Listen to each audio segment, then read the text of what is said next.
उत्तराखंड प्रदेश में लगातार मौसम करवट लेता हुआ नजर आ रहा है, जिसके कारण अब हॉस्पिटलों में भी लोगों का जमावड़ा लगना शुरू हो चुका है।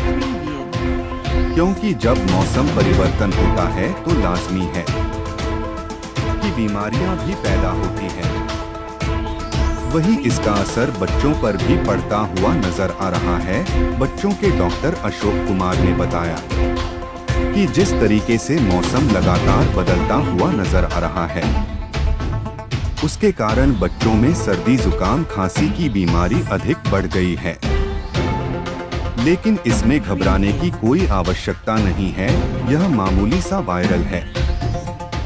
और जब मौसम बदलता है तो इस तरह की बीमारियां लगातार देखने को मिलती हैं। वहीं उन्होंने बताया कि शुरुआती दौर में बच्चे की बीमारी को पहचानने के लिए उसके अंदर जो लक्षण दिखते हैं, वह सर्दी, उसका नाक बहना या फिर खांसी होना दिखाई देता है, जिसके लिए सबसे पहले इलाज है कि बच्चे को सर्दी से बचाएं। यदि बच्चे स्कूल जाता है तो उसको सही से कपड़े पहना कर ही स्कूल भेजें। देहरादून से संवाददाता अमित सिंह रावत की रिपोर्ट।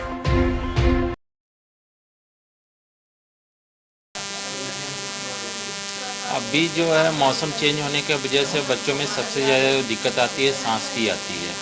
तो इसमें क्या होता है, जैसे जो बच्चे छोटे बच्चे होते हैं उसमें ठंडी हवा जब नाक के थ्रू फेफड़े में जाती है तो उसके वजह से सर्दी खांसी जुकाम बहुत ज़्यादा ही कॉमन है। तो बच्चों में कई बार फेफड़े में भी इन्फेक्शन हो सकता है, कई बार सर्दी खांसी जुकाम भी होता है। तो जस्ट इसमें यह है कि निमोनिया, और सबसे ज़्यादा जो आते हैं बच्चे ज़्यादा बहुत सीरियस आते हैं तो निमोनिया होता है। अस्थमा वाले बच्चे को इसमें होता है कि जैसे ही उनको नेबुलाइजेशन बार बार ऐसे हो सकता है कि भाप दिलाने की ज़रूरत पड़ती है। तो ये दो चीज़ें हैं कि सांस, सबसे ज़्यादा जो प्रॉब्लम होती है वो सांस की होती है। दूसरी होती है पेट की। कई बार डायरिया वाले भी ठंड की वजह से डायरिया भी होता है बच्चों में, तो वायरल डायरिया होने का चांस भी बहुत ज़्यादा रहते हैं। इसमें जस्ट आपको यही करना है कि बच्चे को ज़्यादा ठंड में बाहर नहीं निकालना है। जब भी आप स्कूल वगैरह या बाहर निकालते हैं तो कपड़े पहना के अच्छे से, टोपी कैप वगैरह लगाइए, हाथ में दस्ताने पहनाएं, ज़रूर ये करें।